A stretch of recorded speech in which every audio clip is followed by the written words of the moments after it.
नमस्कार दोस्तों, आज बात करेंगे एक बहुत ही इम्पोर्टेंट डेवलपमेंट पर। और वो डेवलपमेंट ये है कि एक जर्मन अखबार ने दावा किया है कि पिछले एक हफ्ते में डोनाल्ड ट्रंप ने 4 बार मोदी जी को फ़ोन किया और मोदी जी ने एक भी बार उनका फ़ोन कॉल अटेंड नहीं किया और उनका फ़ोन कॉल नहीं लिया।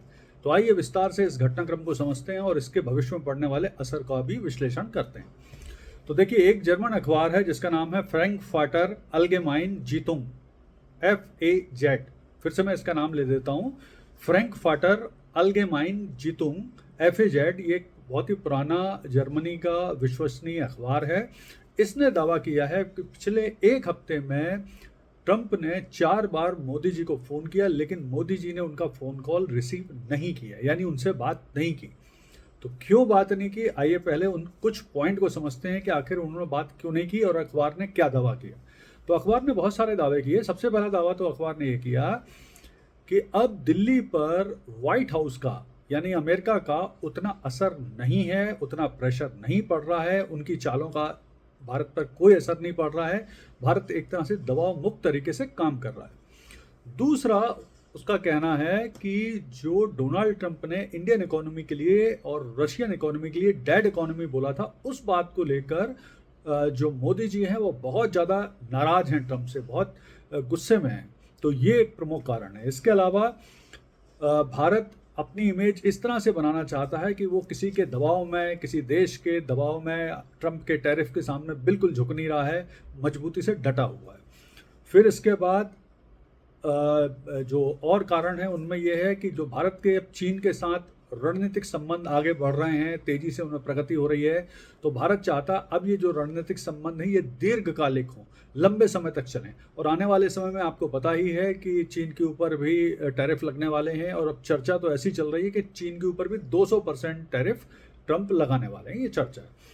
फिर रूस के साथ भारत के जो मजबूत हो रहे हैं रिश्ते और रिश्ते बढ़ते जा रहे हैं, तो वो भी एक बड़ा कारण है जिसके कारण ये फ़ोन कॉल नहीं लिए गए। फिर एक और कारण है, वो ये है कि भारत अमेरिका के साथ बराबरी के मुकाबले में दिखना चाहता है। बिल्कुल वो ऐसा नहीं साबित करना चाहता कि कोई बॉस है और उन्हें ऑर्डर दे रहा है, उन्हें बिल्कुल बराबरी के मुकाबले में दिखना चाहता है। फिर एक और कारण है कि भारत चाहता है कि वो जो टैरिफ पीड़ित देश हैं उनका अगुआ बने, उनका नेता बने, और जितने भी टैरिफ पीड़ित देश हैं वो भारत को फॉलो करें इस मामले में। फिर इसके बाद एक और इम्पोर्टेंट कारण है जिसकी वजह से मोदी जी ने फ़ोन नहीं लिया ट्रंप का। मोदी जी बहुत कंफर्टेबल नहीं होते हैं इस तरह की डील फ़ोन पर करने में। और दूसरा जो रीज़न है जो इम्पोर्टेंट माना जा रहा है कि जब ट्रंप ने वियतनाम के साथ टैरिफ की डील की थी, तो वियतनाम के जो राष्ट्रपति हैं उनकी जो बातचीत हुई थी टेलीफोन में, उसके सिलेक्टेड जो पीस हैं वो उन्होंने लीक कर दिए थे। तो ये भी एक कारण माना जा रहा है इस चीज़ से बचने के लिए, क्योंकि बातचीत के दौरान कुछ सिलेक्टेड पीस लीक ना कर दिए जाएं। तो फिर एक और कारण जो माना जा रहा है वो ये है कि भारत किसी भी तरह से ये नहीं दिखाना चाहता अमेरिका को कि वो अपने राष्ट्रीय हित से किसी के दबाव में, प्रेशर में समझौता करता हुआ दिखे या करे। भारत बिल्कुल भी अपने राष्ट्रीय हित से समझौता नहीं करना चाहता। अब इसका असर क्या हो सकता है? तो देखिए, ऐसा है कि आज से भारत पर 50% टैरिफ ऑलरेडी लगेंगे, 25% टैरिफ, फिर 25% पेनाल्टी टैरिफ, और फिर पहले के जो टैरिफ हैं वो हैं। तो लेकिन ट्रंप ने बहुत सिलेक्टेड तरीके से जो फार्मा इंडस्ट्री है, IT इंडस्ट्री वगैरह है, उस पर टैरिफ नहीं लगाए। फिर पूरी दुनिया में ये संदेश जाएगा कि भारत एक मजबूत देश है, आत्मनिर्भर देश है, सेल्फ रिलायंट है और किसी के दबाव में नहीं झुकता है। रूस चीन के साथ वो उस लीग में शामिल होगा जो अमेरिका के दबाव को झेल सकता है और उसका मुकाबला कर सकता है। फिर भारत भी आने वाले समय में अमेरिकी सामान पर काउंटर टैरिफ लगा सकता है।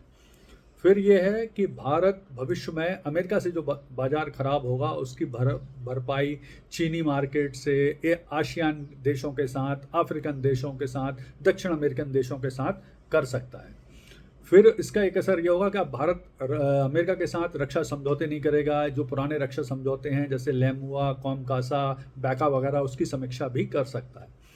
फिर निश्चित है कि आने वाले समय में जो अमेरिका का प्रेशर था कि भारत का डेयरी, ट्रंप का प्रेशर जो मोदी जी ऑलरेडी बोल चुके हैं कि डेयरी उद्योग खोलो, वो नहीं खोला जाएगा। और रक्षा समझौते भी जो वो अपना F-35 बेचने की कोशिश कर रहे थे वो भी नहीं होगा।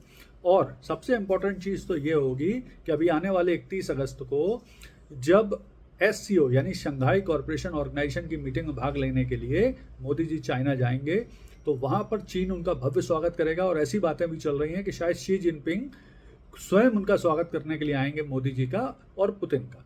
तो इस तरह की बातें भी चल रही। और सबसे इम्पोर्टेंट चीज़ ये है कि जो वजह है कि रूस के तेल खरीदने के कारण भारत पर ये टैरिफ लगाए जा रहे हैं और ये सारा घटनाक्रम हो रहा है, तो भारत ने स्पष्ट कर दिया कि वो अपने राष्ट्रीय हितों से समझौता नहीं करेगा और रूस से तेल खरीदता रहेगा।